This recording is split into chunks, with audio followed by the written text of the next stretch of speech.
Hello and welcome to the next module of the DTF Printing Mastery class.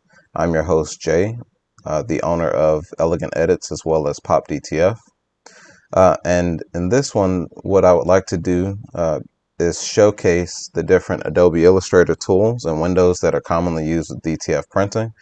Now, Illustrator has an array of tools to use, but we want to sort of narrow this down and get to the meat of everything, so that we don't spend a lot of time utilizing tools that aren't necessary for DTF printing.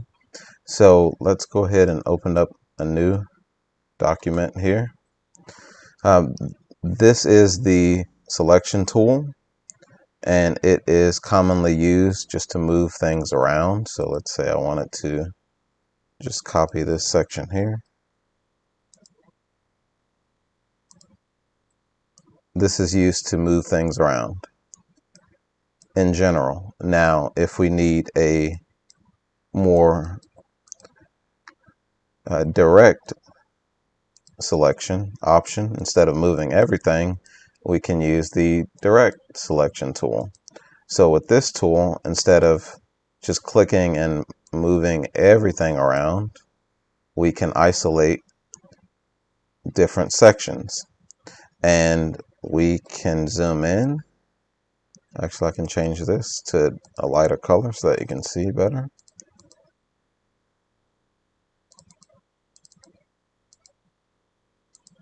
Okay, this should be better. Now, these are anchor points within Illustrator, and we can use this direct selection tool to actually manipulate these different shapes and angles.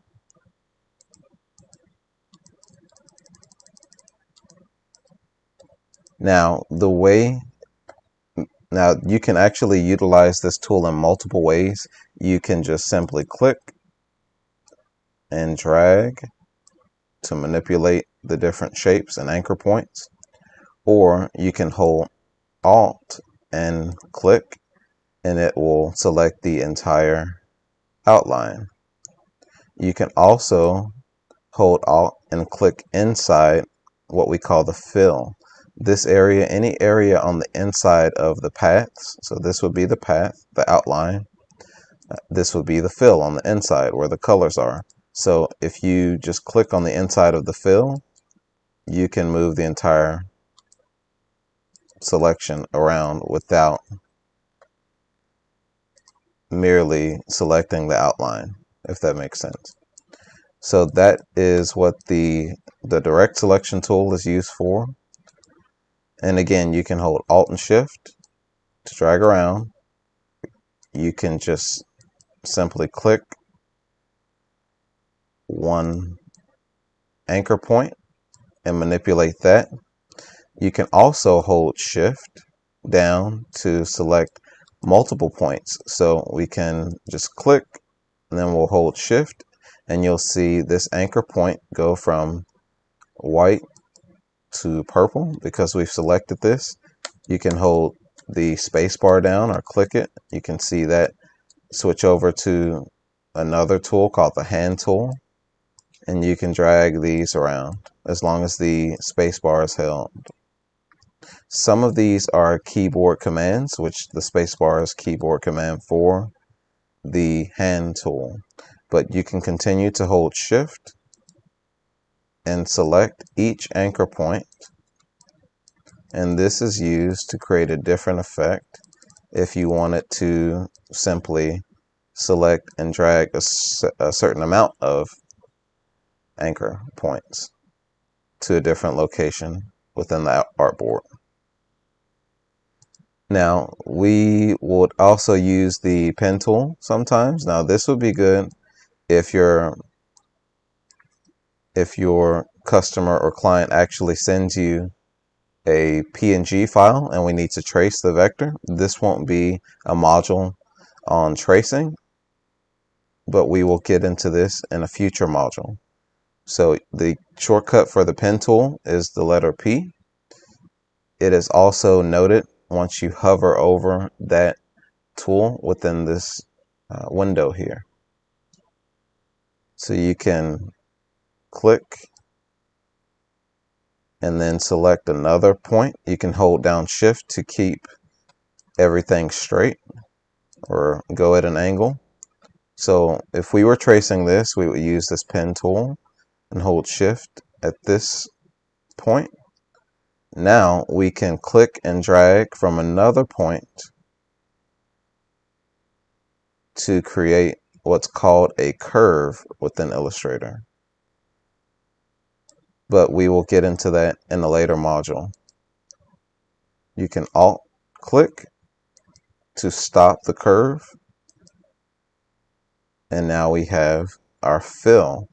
But sometimes we will need to swap these out depending on whether we're working on a fill or an outline or curve.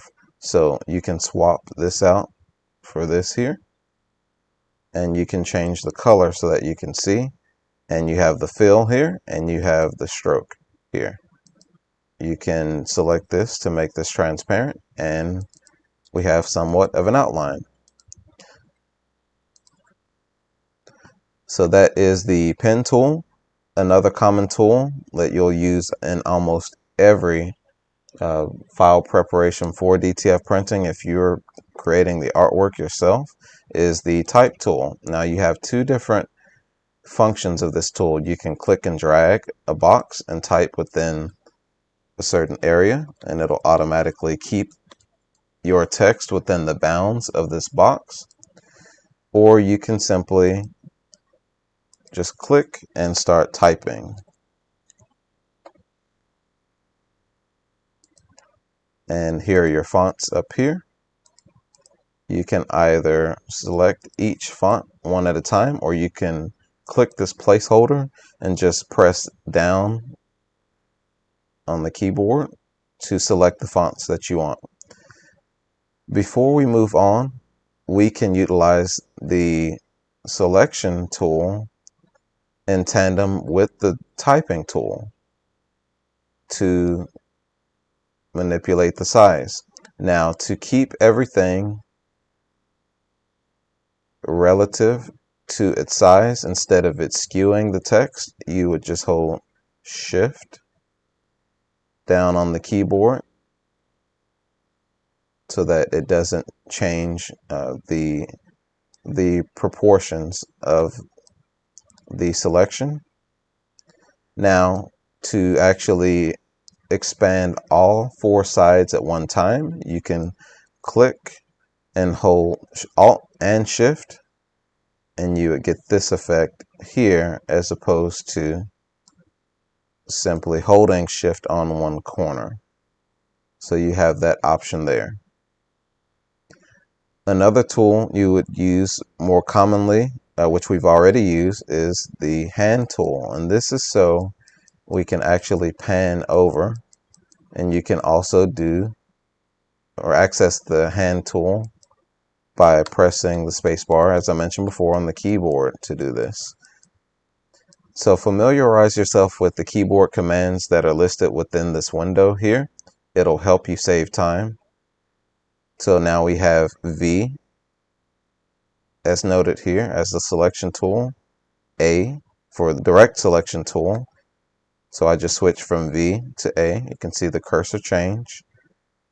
Space bar for the hand tool. And another tool we would use is the zoom tool, which is the keyboard command for the zoom tool would actually be Z on the keyboard. And this will allow you to zoom all the way in, or you can hold Alt on the keyboard and select to zoom out.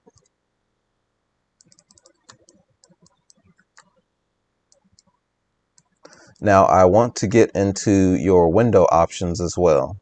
Now, if you can't see this display here, you may want to go to Windows, and you can arrange your workspace. I like to use the Essentials layout because it reminds me of the first version of Illustrator that I ever used in high school, which was Illustrator 9. So I prefer the Essentials panel option for the layout, but you can choose any one you want. Now, another thing to note is to look at which windows are actually checked off and assigned. The most commonly used windows that you'll use for DTF printing would be the Appearance window, and all of these in the Essential are usually ticked off or checked off by default, but usually you'll want to select Appearance, and this will let you know all of the different effects that will be used, and we'll get into that in a future module when we go to get into tracing art for vectors and creating design files. So all of these will be covered within future modules. So we go back to the window tab. You would actually also use the layers window option, the pathfinder window option, stroke, and your swatches. Now, the swatch tab is what actually controls the different colors that you have on a selection after you've used the selection tool to select that option.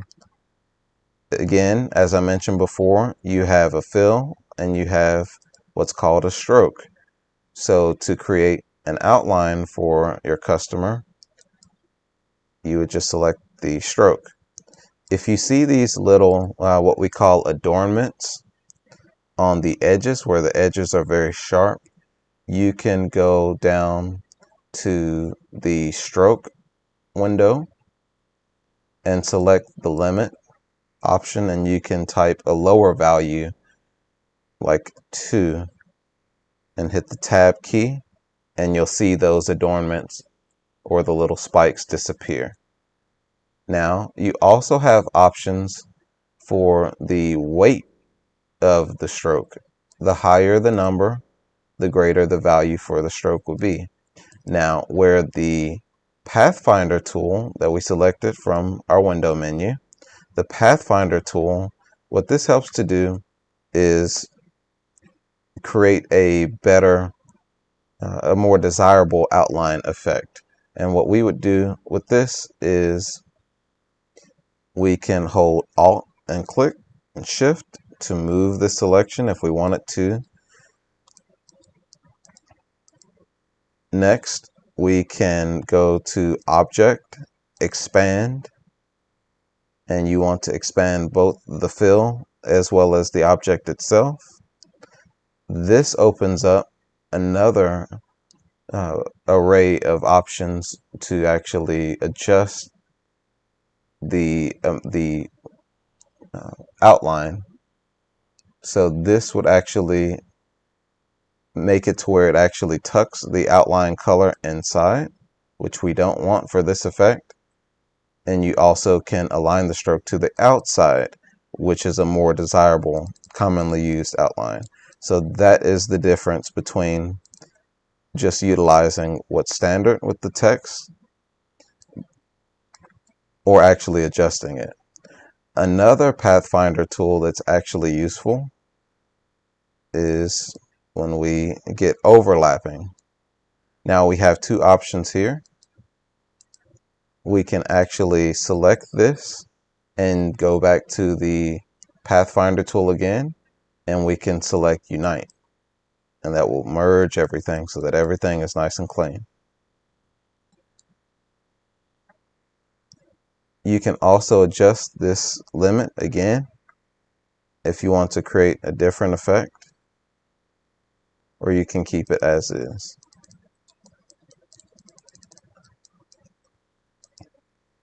If you haven't already selected the gradient option for the window, this is also useful because you can select your selection with the direct selection tool or the selection tool, select the fill color, and within the gradient window you can actually click here, and we'll have, and again this will be in the future modules, but you can also change the colors of the gradients to fit whatever the design is. You have different options like radial. We have the gradient tool. We can choose how far you want that gradient to go, beyond the bounds or within the fill. And these are the more commonly used tools for DTF printing, as well as the different windows options that we have to create and manipulate artwork. I hope you've benefited from this information. Thank you for being a part of the DTF Printing Mastery class. Again, I'm your host, Jay, the owner of Pop DTF and Elegant Edits, and we'll see you in the next one.